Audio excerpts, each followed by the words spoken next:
Thank you అధ్యక్ష. ఏదైతే over scholarship మీద జరుగుతున్నటువంటి చర్చ మీద ఇక స్కీమ్ అనేది చాలా బాగుండేది. విదేశీలలో చదువుతున్నటువంటి పిల్లలు ప్రతిరోజు మాకు ఫోన్లు చేస్తూ ఉన్నారు. ఏదైతే రెండో మూడో విడత ఏదైతే బకాయిలు ఉన్నదో చెల్లిస్తలేరని చెప్పేసి వాళ్ళు విదేశాలలో నానా తంటాలు పడుతూ ఉన్నారు. ముఖ్యంగా రాష్ట్రంలో కానీ నా నియోజకవర్గంలో కానీ అయితే అన్ని కులాల వాళ్ళు ఉన్నా కానీ ముఖ్యంగా గిరిజన విద్యార్థులు మాత్రం చాలా ఇబ్బంది పడుతూ ఉన్నారు. ఎందుకంటే వాళ్ళ తల్లిదండ్రులు మార్కెట్లలో రోడ్లలో ఎక్కడ 2% 3%తో డబ్బులు దొరుకుతుందా, ఆ డబ్బులు తెచ్చుకొనైనా కానీ కనీసం వాళ్ళకి పంపించాలని చెప్పేసి వాళ్ళు పడుతున్నటువంటి తండ్రులు నానా గోసలు చూడలేక చాలా ఇబ్బంది పడతాం అధ్యక్ష. ఎందుకంటే గిరిజన పిల్లలు వాళ్ళు చదువుకోవాలని చెప్పేసి అప్పుడు పెట్టినటువంటి బృహత్తమైన స్కీమ్ ఇది. అంత మంచి స్కీమ్ను కంటిన్యూ చేయలేక వాళ్ళ ఇబ్బందులు వాళ్ళు విదేశాల్లో ఇక్కడ రాష్ట్రంలో కానీ మన ప్రాంతాల్లో ఎక్కడైనా కానీ డబ్బులు దొరుకుతాయి అధ్యక్ష. కానీ విదేశాల్లో ఎక్కడి నుంచి తెస్తారన్న అధ్యక్షాలు రాత్రి పగలు ఫోన్లు చేస్తూ ఉన్నారు. మీరైనా మాట్లాడండి, ప్రభుత్వాన్ని మీరైనా మాట్లాడండి, ఖచ్చితంగా మాకు డబ్బులు అందించాలని చెప్పేసి వాళ్ళు చేస్తారు. ఎందుకంటే వాళ్ళు చదివినా కానీ వాళ్ళకు సర్టిఫికెట్ కూడా వస్తలేరు. ముఖ్యంగా అయితే వారితో పాటు చాలా ఇబ్బంది పడుతున్నారు. కాబట్టి వాళ్ళకు న్యాయం చేయాలి. ప్రభుత్వాన్ని కూడా మేము వినవించుకుంటున్నాం. ఖచ్చితంగా ఏదైతే గిరిజన పిల్లలు ఏదైతే వాళ్ళు చదువుకుంటున్నారో వాళ్ళకి స్కాలర్షిప్లు చెల్లించాలి. ఇంకా ముందు కూడా ఎంతమందిని మనము స్కాలర్షిప్లు ఇంకా ఎంతమందిని మనం చదువుకు పంపిస్తూ ఉన్నాం, ఎంతమంది గిరిజన శాఖ తరపున ఎంతమందిని మనము పంపిస్తూ ఉన్నాం అవి కూడా క్లియర్గా చెప్పాలని చెప్పేసి కూడా ఈ సందర్భంగా తెలియజేసుకుంటూ, అదేవిధంగా స్కాలర్షిప్ వస్తే ఇంకా వేరే విధంగా కూడా మన రాష్ట్రంలో కూడా చాలామంది డిగ్రీ పిల్లలు కానీ ఇంటర్మీడియట్ పిల్లలకు కూడా స్కాలర్షిప్లు వస్తలేవు. అలా యజమానాలు కూడా వాళ్ళకి సర్టిఫికెట్లు కూడా ఇస్తలేరు.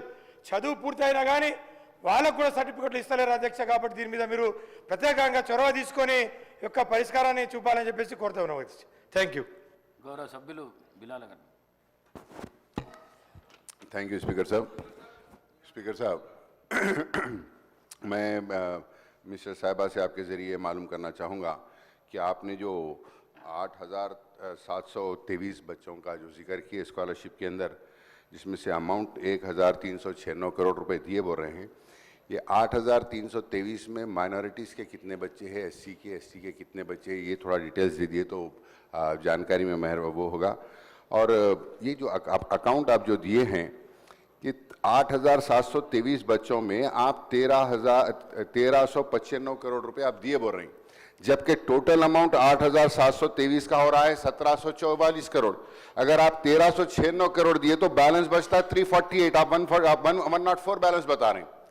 तो ये आंसर भी आपका ये रॉन्ग है मैडम. आप प्लीज़ ये चेक करिए कि टोटल अमाउंट कितना था. आप जब रिएम्बर्समेंट इतना बता रहे हैं तो उसका बैलेंस 20 लाख रुपए पर स्टूडेंट के हिसाब से 8,723 बच्चों के 1,744 करोड़ होते हैं.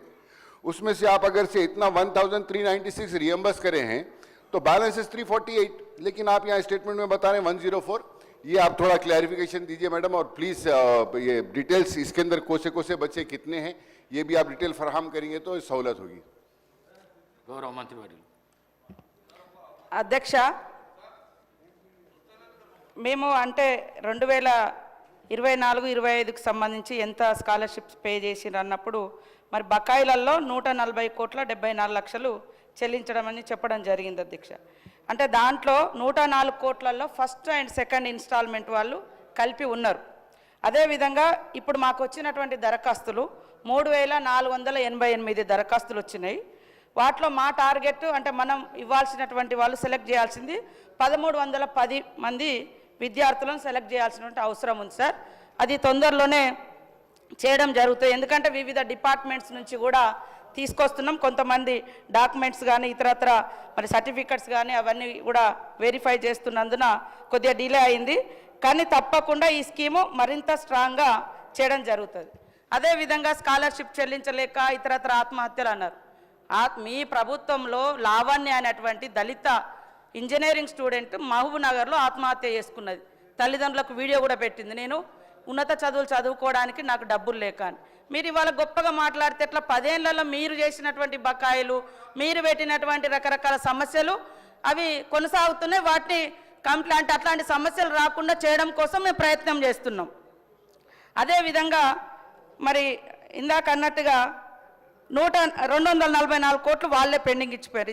వివేకానంద గారు కానీ, రాజశేఖర రెడ్డి గారు, అనిల్ జాదవ్ గారు, మరి బలాల గారు చెప్పినట్టుగా వాళ్లకు ఏ కమ్యూనిటీ నుంచి ఎంతెంత ఇప్పటి వరకు గత ప్రభుత్వంలో కానీ ఇప్పుడు కానీ చెల్లించినాయో విత్ పేపర్ రూపంలో వాళ్ళ ముందు పెట్టడం జరుగుతాయి సార్.